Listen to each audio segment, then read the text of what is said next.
Then he also had that Samuel also had me, another son called me, and me had a son called Aklamada. The father of Sally Charlie and Sala. They have the Chama clan.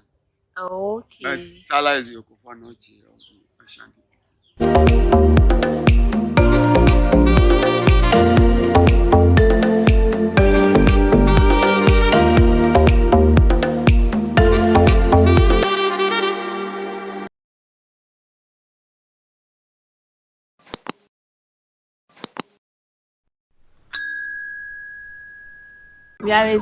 Guys, you're welcome to another episode of African Classics, where we delve into the culture of the Anglo people, where we learn and experience from what our ancestors were, who they were, what they did, and how they lived.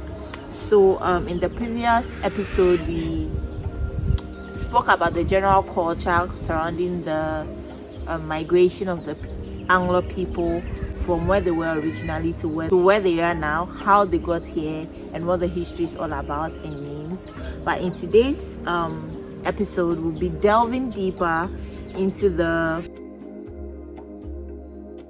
I remember growing up, my dad had this very big book called The History of the Ewe People. Yes. And sometimes I used to read it. So I think that's where I read about Akolomada and Charlie and Sala. And that's why I also found out they were brothers. Yeah, so they were twins. Togbi, Charlie, and Okonfanoche are actually twins. We want to know about that and how Chala, which is Okonfanoche, traveled from here to build the Ashanti Kingdom. Yeah, when they were in Nochi, Chala left. Why? He was a spiritualist, a herbalist. Okay. So sometimes they travel to go and treat people and return. So he traveled to Awukugwa, a Popim area, and he started to cure people. So his fame spread wide. So one day the king of Awukugwa, the sister became sick, and they had to send for Tala. And when Tala came, the way he divined and saw the cause of the disease and thereby treated it impressed the king. So he was asked to be part of the king's court. So Tala became part of the Awukugwahini's court. He was there when some problem happened with Oseditu's family, and he escaped to Awukugwa.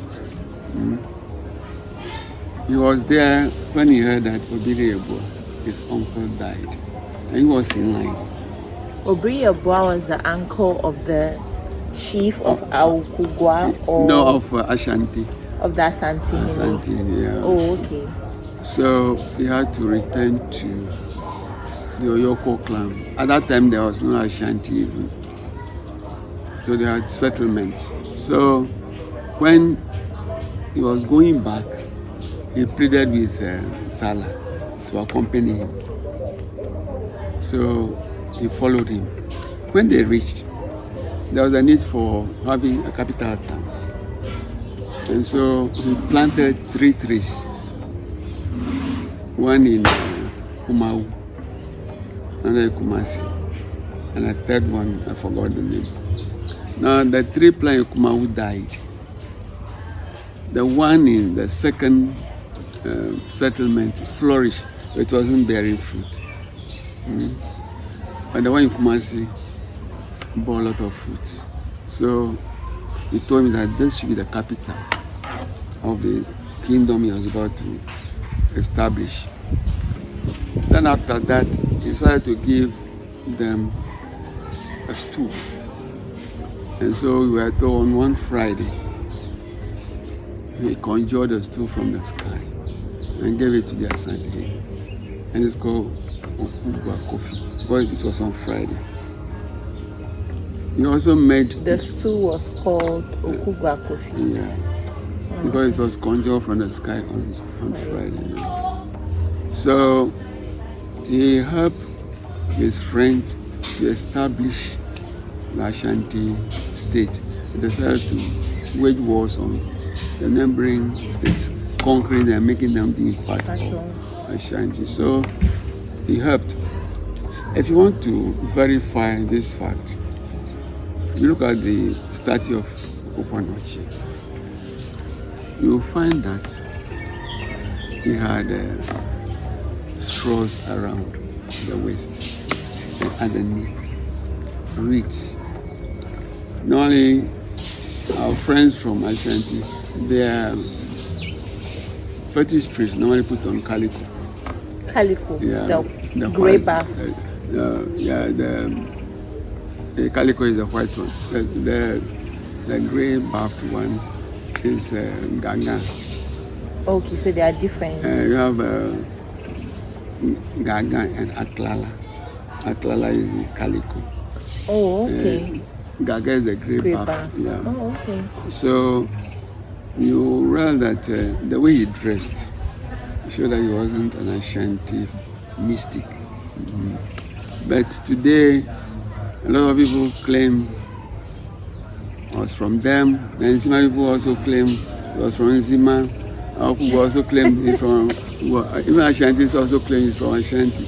But we are only happy that our own had been, everybody wants to celebrate it. We don't have a problem that our grandfather Salah should be so much appreciated all over Ghana. That every tribe would like to have him to be there.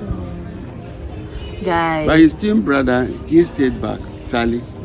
And he was also conjured a lot of heroics. Mysteries. Mysteries.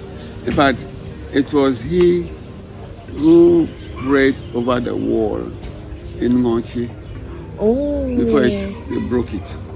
Wow. It was he that cast spell on King of Kokoli to be sleeping and never hearing the escape. And when they were even coming, you leave them for some days before coming back to see them. One day he came and the people were complaining that they wanted to return to Mochi. Like Moses and the Israelites. The same story. If we had to read, I was also in a book form, it was in a Bible. So when he read that it was hunger, he has a haversack. He put his hands in the haversack, got some grains of corn, and then after showing it to the sky and prayer it, he just spread it. And just some few minutes, maize started to grow, started to flower, fruit. And then the cobs, the giant grains, they plucked them, removed the grain from the cob, and he commanded 2 giant grinding stones from the sky. Wow. And it ground the base of powder. And which is a war. Yeah, which is a war. And the people filled their baskets and he disappeared again. Is it true that when they were teaching us about this in primary school, I went to primary school here in the Volta region, we heard that when he disappeared for the days like you said, and as the people were traveling, they told us that he would turn into a frog or a rat or something and come back and walk on the footprints of the people so that it would look like it was old footprints and not new. Is it true? That was the day they were escaping from the walled city in Mochi. Oh, okay. So, they walked backwards for a distance before. And so, to give a wrong impression of the footprints, it is not him, but some rats were conjured. It wasn't him. To just muzzle up the footprints so that people not know whether they are either coming or going. It happened, but it wasn't him. Wow, guys. So you see, when people say that with age comes wisdom and all of that, look at how even back in the day they were actually able to sit down and analyze and devise ways to confuse their enemies. How many of you even knew all of this? It's still new to me because, guys, these are some of the mysteries of the Anglo Kingdom, and it's actually nice to know that someone can come from one land and help another land to build. But I want you guys to tell me in the comment section, where do you think Okonfa-Noche, or as known here, Chala, where do you think he comes from? Do you think he's from the Nzima? Do you think he's from Anglo State? Do you think he's for the Ashantis? Let me know your thoughts in the comment section. So thank you so much. We are super grateful. So for today, definitely want to subscribe to this channel.